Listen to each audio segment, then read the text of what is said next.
It's hard to believe what's going on in the English Channel these days, but latest revelations from GB News shows nearly 4,000 small boat migrants have come to Britain since Rishi Sunak called the general election. Since that day on May the 22nd, a further 3,700 migrants have made the illegal journey, taking the total number this year to more than 13,500. That's a near 20% increase on the same period last year. But is it any wonder the boats aren't stopping when migrants see what's up for grabs in the land of milk and honey? So we already know they're given housing and board, 3 meals a day, NHS dentistry on the house and up to £50 a week spending money from the Home Office. But now, though, GB News can reveal tonight that the do-gooders at Care for Calais charity are begging supporters for £50 donations so they can buy migrants smartphones. Yes, you heard that right. So the NGO, Care for Calais, strongly criticised previously over accusations it facilitates and encourages deadly channel crossings, which have cost countless lives, of course, even describes the phones as, quote, the ultimate gift for migrants. But tonight, security experts say dishing out phones will only encourage more crossings and possibly be used to facilitate crime when in Britain. The former head of the National Counter-Terrorism Security Office, Chris Phillips, said tonight it's just another unnecessary incentive to take on the dangerous and illegal journey across the Channel. The fact is that many already have phones anyway, and these are used by the criminal people smugglers to arrange transit across the Channel. If all have phones, then it will be much easier to arrange meet times and avoid the police. He went on, of course, many on the boats are not criminals, but some might be, and it will be awful if phones supplied are used to commit crime. Care for Calais appeared to be aiding and abetting the criminal groups operating this despicable trade. GB News has reached out to Care for Calais for comment tonight, but we are yet to receive a response. So, politicians can bang on about their solutions to stopping the small boats crisis all they want. Smash the gangs, they say. Rwanda deterrent, whatever. It doesn't matter. Until the UK stops behaving like an international holiday camp for the world's needy, nothing will ever change. But let's get the thoughts of my panel tonight. Daily Express columnist Carol Malone, journalist and broadcaster Benjamin Butterworth, and the founder of Global Britain UK, Aman Bogal. Welcome back, you three. Damning revelations tonight. You know, not only are these people getting free dentistry, clogging up the housing situation, and also we don't know who these people are. Nigel Farage has made very good points before about throwing mobile phones into the sea, passports. They're now getting their own mobile phones, Carol, courtesy of Care for Calais. If we have security experts who say that they believe these phones are going to be used either in criminal activity or to encourage more illegal people to come across here, then we should take notice of them. But Care for Calais have been actively undermining this government's efforts to curb illegal immigration for quite a long time now. They've played a key role in stopping the deportation of criminals who have stayed here and then gone on to hurt people and rape women. They have played a key role in stopping the Rwanda flights. This is not a charity's job. And let's not forget, last year, it was the Charity Commission brought out a report that produced evidence of inappropriate payments, misconduct and mismanagement. This is not just a charity. These are a bunch of politically motivated activists masquerading as humanitarians. They're people who have an anarchist ideology of hatred of all laws and all borders and all frontiers. They don't want any borders in this country, and so they're facilitating people to come here. That's not what a charity is supposed to do. Benjamin? These people have had to flee their homeland, their families, their parents, or their kids. Have they? What, Albanians? Here we go. And There we go. They're fleeing posh. France. And that is an incredibly Vietnam, traumatised... Turkey. Spending tens of thousands. Let Benjamin finish. Oh, Well, it's come on. Trotsky It's said this is a nonsense. lie. But It's OK, just but a you lie. have to let him finish. Come on, then. Yeah, the fact is they have fled parts of the world where they've left their family and their loved ones. And can you imagine... Do you know what? If you're going to be disrespectful, I won't bother talking. It's bakwas. What you're saying it's is absolute nonsense. They're not fleeing, spending thousands of euros. France is not war-torn. Where are the women? Where are the children? Come on, let's be sensible here. These people are being aided and abetted by lefty activists who are undermining not just our borders but our national security, and they should be booked under national security laws. Another question, Benjamin. What do you make of the concerns raised by security experts that, giving migrants mobile phones like this can only, well, apart from the security issue, it's just encouraging more of them to come, potentially, the economic migrants anyway, coming for a better life. Who can blame them? I get it. You want a better life. But when you've got free NHS dentistry, whatever else, and now free mobile phones, can you understand the concern there? No. As I was trying to say, these people have left their families and their loved ones, and you can only imagine what a horror that is.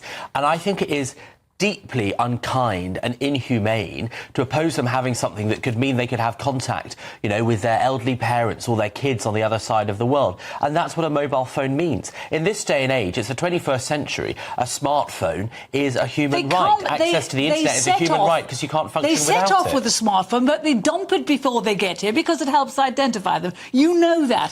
The thing is, what makes me really cross about this, Care for Calais would have, and people like Ben would have you believe that most Britons are xenophobic and racist. No, they're not. Most Britons support immigration. What frightens most Britons, quite rightly, is the lack of control, is the lack of security, is the lack of border control, and uncontrolled illegal immigration. Look, they don't want that.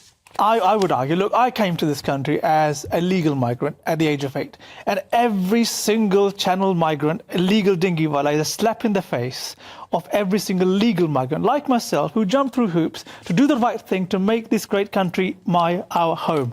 And the fact is, look, these people, yes, you say all well and wonderful, they want to communicate with their families. They're spending tens of thousands of euros trying to cross. You're telling me they can't afford a mobile phone, they would just throw in the channel? Come on, let's be serious about this. Let's be honest. Frequently, these people have a debt of thousands of pounds rather than paying it up front, and they end up in the slave trade. That is effectively what happens. So why don't they stay in France then? And that is one of the reasons why I thought it was so ugly that Suella Braverman wanted to take away the slave labour protections Theresa May introduced that would help these people to escape that trap. So why do they not stay in France? It is where are the children? Where are the women? Yeah. Ben, can I ask you one question? You've alluded to you've said that it's inhumane not to give people a phone. They need to call their families and so on. So why do they then, en route to Britain, throw their phones into the sea? And their passports. Well, you don't know that they do. They do, of course they do. You don't know that they do. You can't speak for all migrants. Are you denying that's ever happened?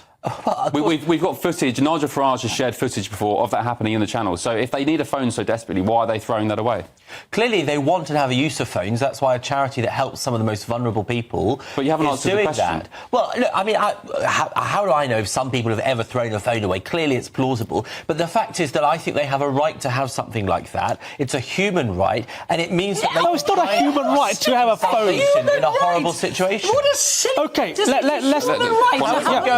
How would you go about your life? How would you do your job? How would you have a connection without a phone? They're coming to this country illegally, and the majority are not fleeing. No human is illegal. These people have a right to a basic quality. They're coming to this country illegally. I told you about a poll today. Well, they're not illegal if they approved for refugee status. 82% of them are men between 25 and 39 who are coming here. So they're not all fleeing because... And in what way does that make them illegal because they're male? Well, they are coming here illegally. You know they are on boats. That's illegal. What's the legal version? OK, well, illegally. Apply the way lots of other... OK.